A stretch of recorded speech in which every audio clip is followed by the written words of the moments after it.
उपाय से इनके कष्टों का निवारण हो सकेगा। यदि आपकी मेरे ऊपर कृपा हो तो वह सब मैं सुनना चाहता हूँ, उसे बताएं।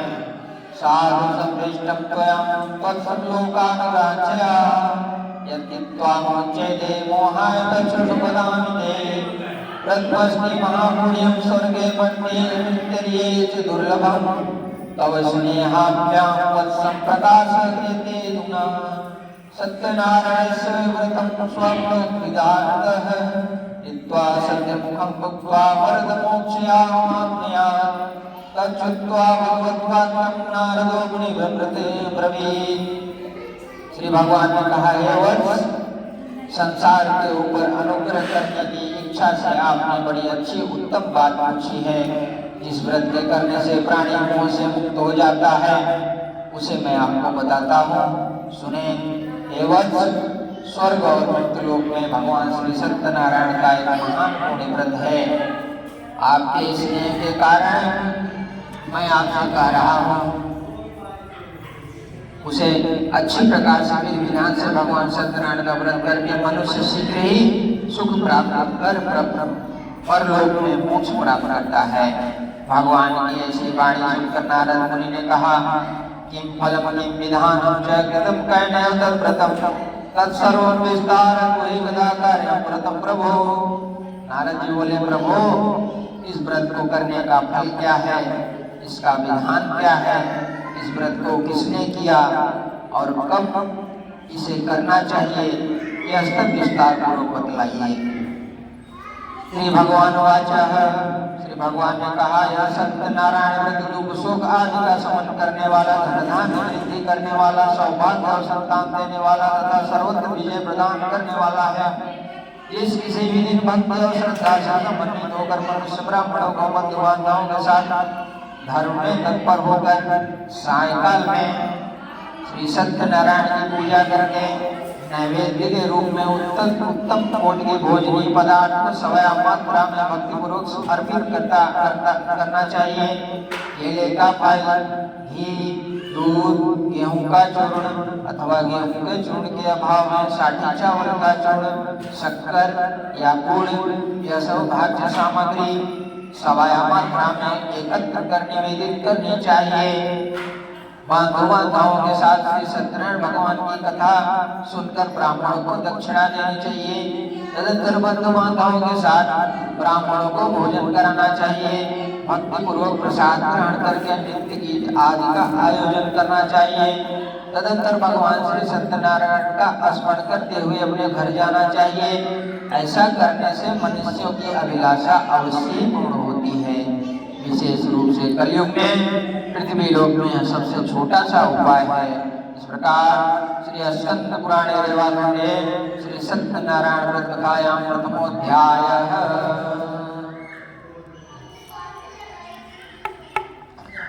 बोलिए वृंदावन बिहारी लाल की जय।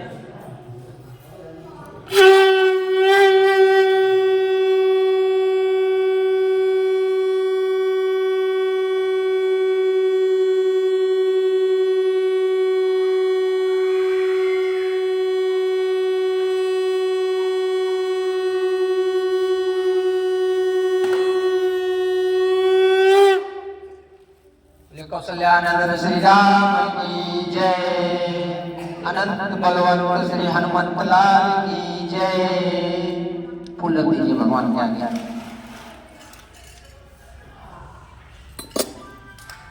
किसी को जल्दबाजी तो नहीं है ना? जल्दबाजी तो नहीं है किसी को ना? हाथ ठीक है, आराम से बैठे रहिए। पैर दर्द करेगा तो खड़े हो जाइएगा। अध्याय निर्धन ब्राह्मण तथा काष्ठप्रेता की कथा। क्या बोले?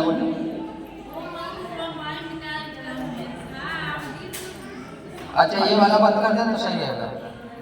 इसका आवाज बराबर नहीं आ रहा। अब सही है। निर्धन ब्राह्मण का या तो उसमें डायरेक्ट आप बोलेंगे तब सही आएगा। हाँ, डायरेक्ट फिर हाथ में पकड़ना पड़ेगा ना, इसके लिए दिक्कत ये है कि ठीक से हाथ खाली करो। नहीं, ये तो आप बोले होते तो मेरे पास था, बढ़िया वाला था। मैं जानबूझ के तो है मेरे पास, लेकिन मैं इतना बड़ा है वो। मैं आप बोले बाइक से चलिएगा, तो हम सोचे कि बाइक से चलेंगे तो उसको कैसे टांगेंगे, बता टेम्पो आएगी तो हम उठाए जाते हैं उसको। निर्धन ब्राह्मण तथा काष्ठता की कथा। श्री सूत जी बोले, हे ब्राह्मण, अब मैं पुनः पूर्व काल में जिसने इस सत्यनारायण व्रत को किया था उसे भली भांति विस्तार पूर्वक कहूंगा। रमणीय काशी नामक नगर में कोई अत्यंत निर्धन ब्राह्मण रहता था। भूख और प्यास से व्याकुल होकर वह प्रतिदिन पृथ्वी पर भटकता रहता था। ब्राह्मण प्रिय भगवान ने उस दुखी ब्राह्मण को देखकर वृद्ध ब्राह्मण का रूप धारण करके उस द्विज से आदर पूर्वक पूछा, हे विप्र, प्रतिदिन तुम अत्यंत दुखी होकर तुम किस लिए पृथ्वी पर भ्रमण करते हो? हे द्विज श्रेष्ठ, यह सब बताओ, मैं सुनना चाहता हूँ। ब्राह्मणों अदरिद्र्यं भिक्षार्थं वै प्रभो मही उपायं यदि जानासि कृपया कथं प्रभो। ब्राह्मण बोला, प्रभो, मैं अत्यंत दरिद्र ब्राह्मण हूँ और भिक्षा के लिए ही पृथ्वी पर घूमा करता हूँ। यदि आप मेरी इस दरिद्रता को दूर करने का कुछ उपाय जानते हो तो कृपा पूर्वक बतलाइए। वृद्ध ब्राह्मण वाच, वृद्ध ब्राह्मण ने कहा, हे ब्राह्मण देव, सत्यनारायण विष्णु अभीष्ट फल को देने वाले हैं। हे विप्र, तुम उनका उत्तम व्रत और पूजन करो, जिसे करने से मनुष्य सभी दुखों से मुक्त हो जाता है। और व्रत के विधान को ब्राह्मण से यत्न पूर्वक कहकर वृद्ध ब्राह्मण रूपधारी भगवान सत्यनारायण वहीं पर अंतर ध्यान हो गए।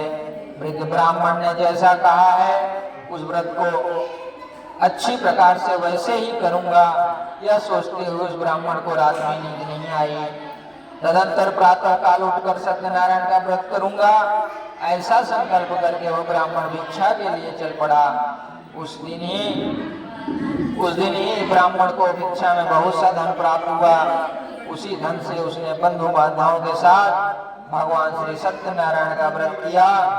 इस व्रत के प्रभाव से श्रेष्ठ ब्राह्मण सभी दुखों से मुक्त होकर समस्त संपत्तियों से संपन्न हो गया। उस दिन से लेकर प्रत्येक महीने उसने इस व्रत को किया।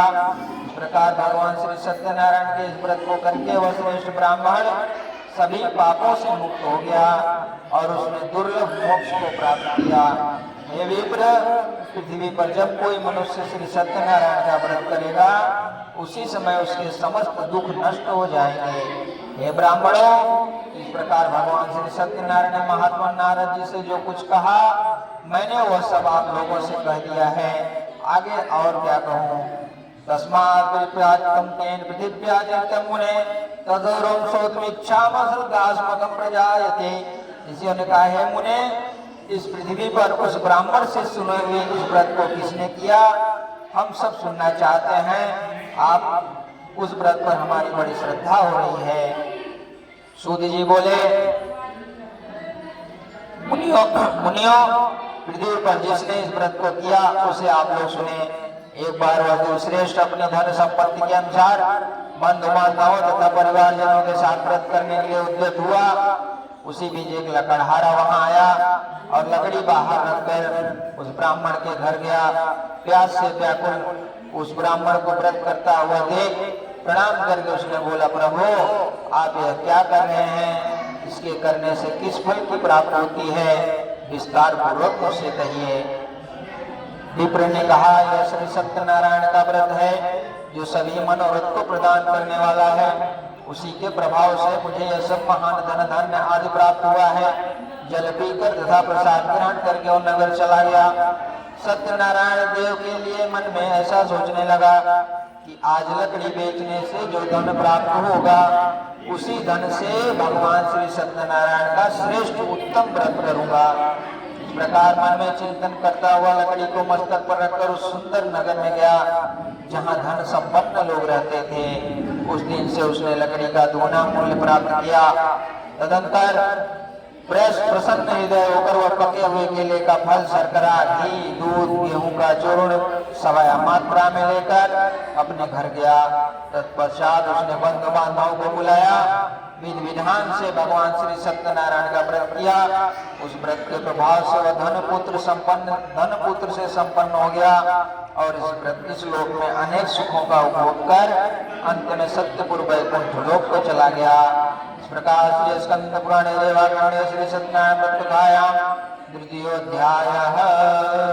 बोले वृंदावन बिहारी लाल की जय, राधा वल्लभ सरकार की जय, कौशल्यानंदन श्री राम की जय। इसको अभी आरती नहीं आरती